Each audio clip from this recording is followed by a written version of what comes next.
This weekend could be the confirmation of Joshua Joseph's breakout year. In the areas where he wants to be most improved, just so happens to be the exact areas where Arkansas is its strongest. So Saturday is his opportunity to build his case to be an early draft pick in April, just wrapped in the pressure of a must-win game for Tennessee.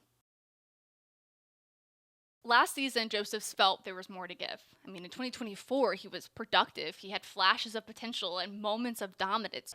Yet still, Josephs knew there was more to give, that there was more to produce. I still don't think I proved what I needed to prove. That self-assessment has fueled everything about his senior season, and it was in his self-critique that he found the balance that every great player does, and it was the balance of being critical without being too harsh. So he didn't shy away from what it was going to take for him to be this complete player. He leaned into it, and through the first 5 games of the 2025 college football season, well, the numbers speak for themselves. That mindset has helped him surpass his early career numbers. It has him on pace to topping his 39 tackle junior season, of which you could see the stats also included 9 TFLs and a pair of fumble recoveries. It's the same kind of production that led him to becoming the highest graded returning edge rusher, according to Pro Football Focus. So, this game against Arkansas and overall this season could lead him to becoming a first round name in April. And this version of Joshua Josephs is something his outside linebackers coach in the Warren Harbin saw in the spring. You want to be a first rounder. In order to be a first rounder, you got to get production. The only way you're going to get production, you got to do it the right way. It's no shortcuts to getting production. So Josephs, he went back to the basics. He broke down the tape and he discovered what was missing.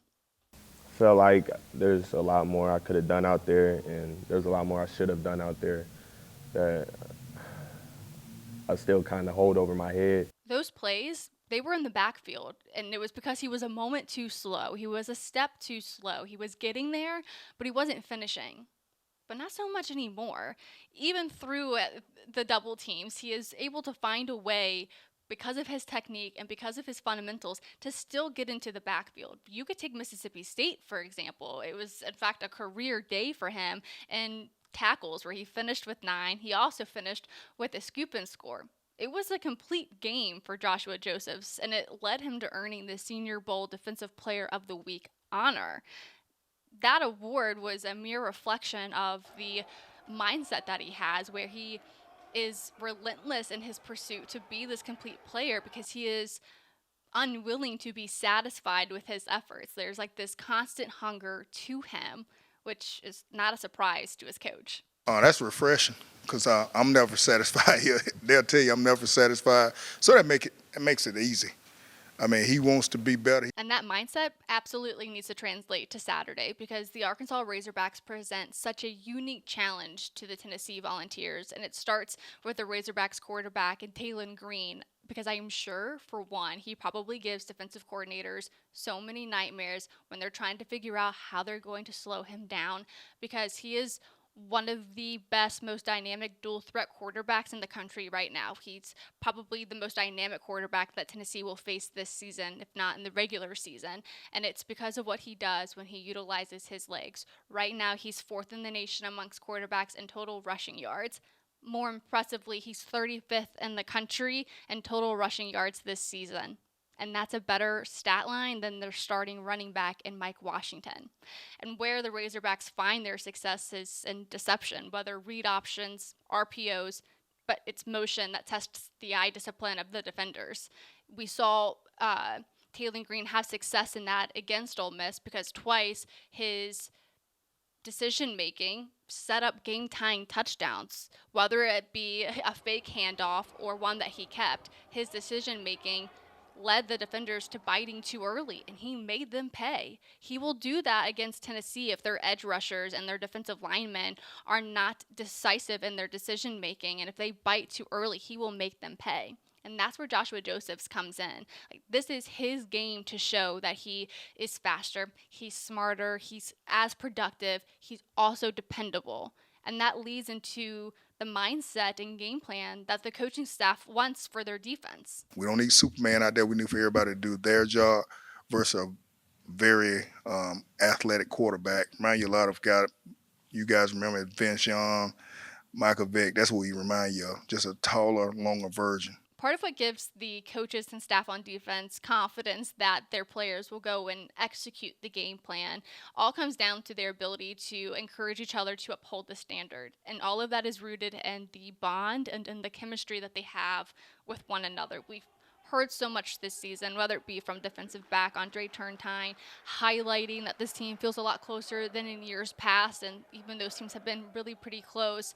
You can also see it transpire in other ways and more fulfilling ways, and it comes down to this mantra that Joshua Josephs and his fellow edge rusher, who happens to be one of his closest friends on the team, and Caleb Herring have before every game. Me and Josh Josephs, we preach to each other, just play fast and God has the rest. It's simple, but for Josephs, it's also personal because last season he felt the timing was off, that he was too slow. This season, he's learning to trust the timing, both his own and his walk. I could say even my sophomore year, I just felt like it was my time. Every year, I just feel like it's my time. But only the Lord knows, truly. And through the first 5 games of the 2025 college football season, the timing, it seems right. And all of that is building into his goal of being, a first-round draft pick. And when you consider the talent that he's played behind and with, like James Pierce Jr. and Byron Young, who are both NFL talents, it helps him see his vision that much more clear. I guess a lot of people, not a couple of people were telling me I'm next, like, there's going to be you next. I'm like, okay.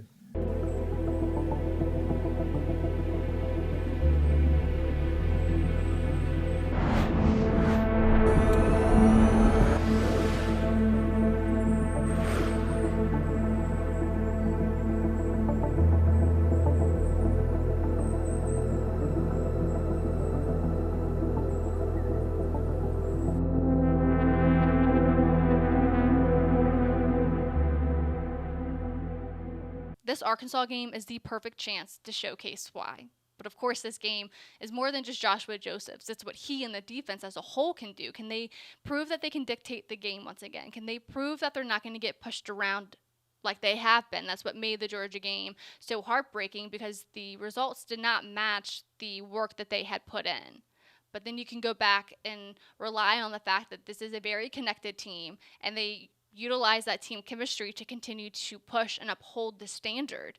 That's why if you can take a look at this team, you can see that they're trending upwards. I mean, go to the Mississippi State game. They had 11 tackles for loss and 5 sacks. It came against a mobile quarterback and a run-heavy offense. Tennessee should, and we should, let that be the blueprint for this team to build off of.